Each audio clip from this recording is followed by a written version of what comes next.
The echo between the pines, the snow fell thick and steady in the Bitter Ridge wilderness, blanketing the forest in a veil of silence. Visibility was low, and the only sound was the crunch of heavy boots and the breath of men and dogs moving together as one unit. Officer Kyle Landon, head of the Silver Pine K-9 Search and Rescue Unit, had momentarily looked away to check the map on his handheld. When he turned back, the pack of German shepherds was gone. At first, Kyle didn't panic. The dogs were trained to operate independently during winter drills. It wasn't unusual for them to break formation for short bursts, following scent trails or testing unfamiliar terrain. But minutes passed, then 10, then 15. The woods remained still, save for the slow whisper of snow kissing branches overhead. The team split into small search clusters. They combed the trail from the last checkpoint, calling out signals. But the dogs, 5 of the finest, trained by both the military and the forestry service, had vanished into the white. Only instincts and training guided them now. Miles away, deep into the frozen pines and under a canopy of silence, they found him. A man, bound in chains to an ancient tree, slumped forward, barely breathing. His name was Grant Kavanaugh, a senior ranger of the Bitter Ridge Division. At 45, he was a seasoned protector of these woods, with more than 2 decades of service behind him.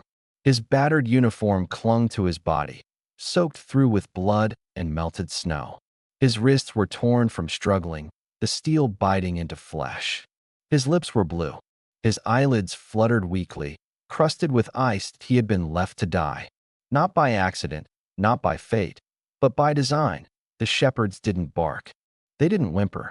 Instead, they surrounded him, each taking a position, guarding, scouting, inspecting. One, larger than the rest, with a jagged scar across his left eye, stepped forward and sniffed at the iron chain. Then he let out a single bark, sharp and commanding. The others moved with astonishing precision. One began digging around the base of the tree where the chain was anchored. Another circled the area, ears twitching. A third tilted his head and looked toward the distant hills, as if calculating the direction of help. These weren't animals in panic. They were professionals executing an unspoken mission. Grant stirred at the sound.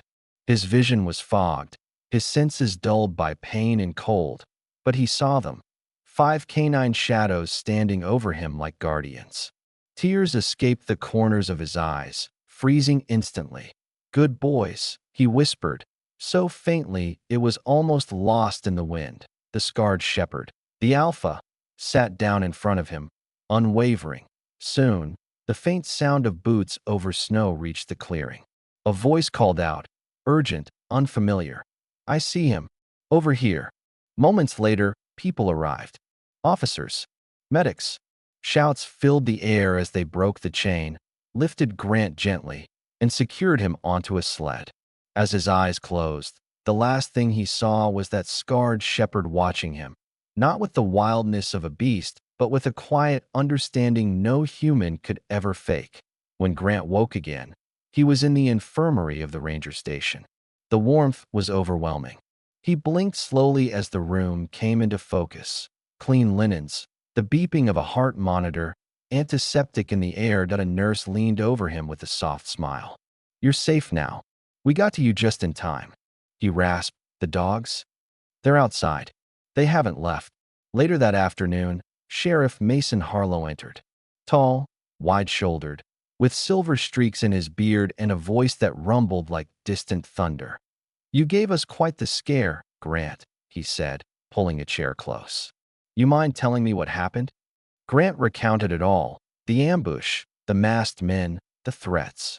They had demanded access to protected zones of the reserve for illegal activity, logging, hunting, maybe even worse.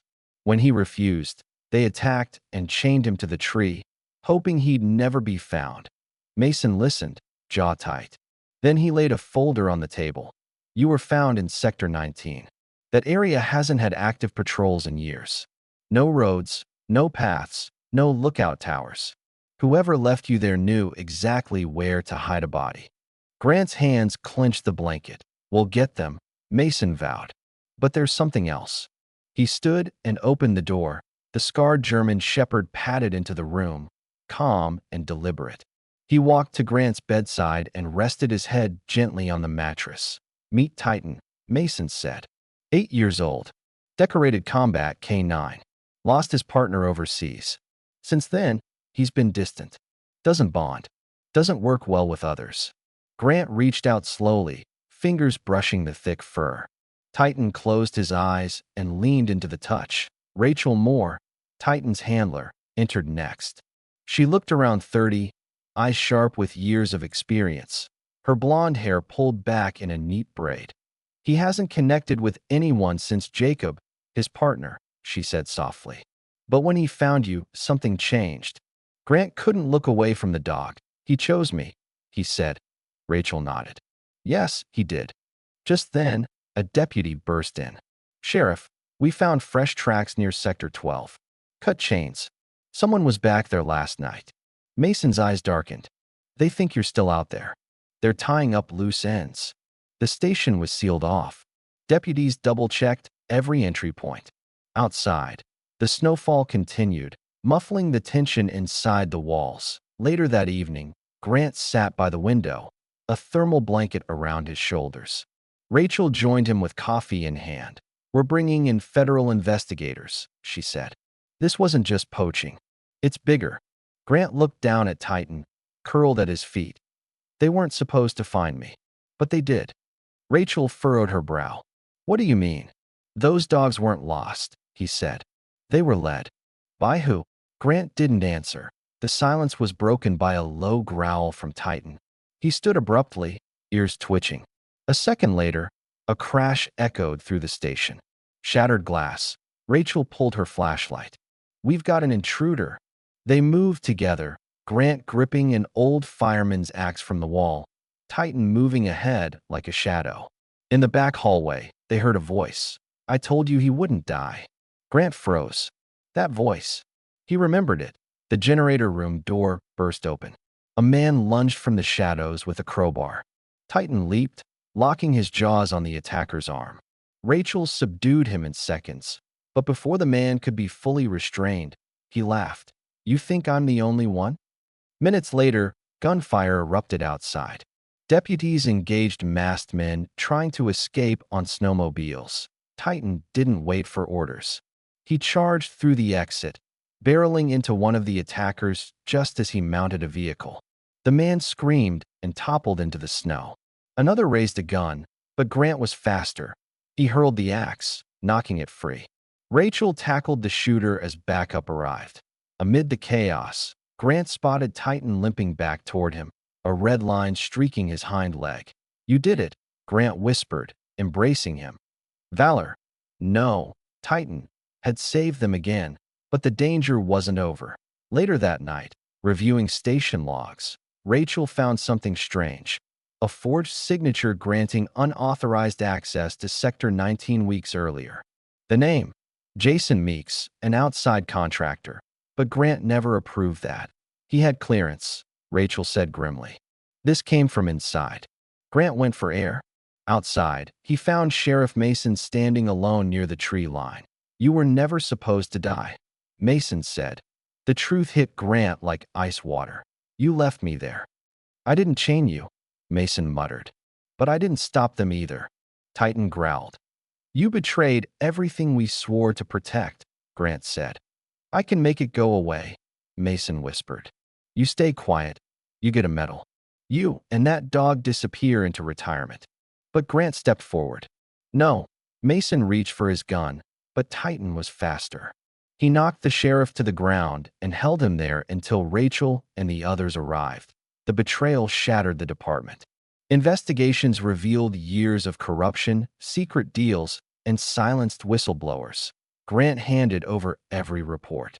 Titan stayed by his side through it all. One night, Rachel approached with a folder. "They're offering you a desk job in Helena." Grant looked down at Titan. "Do I look like I belong behind a desk?" Rachel smiled. "Didn't think so. This is your transfer into Tactical K9. Titan's officially yours." They became partners, not just in the field, but in purpose. They patrolled side by side, a man and a dog bound by survival and redemption. But sometimes, at night, when the wind whispered through the trees, Titan would sit at the window and watch the woods, waiting, because some threats don't wear masks, some wear badges, and some are still out there.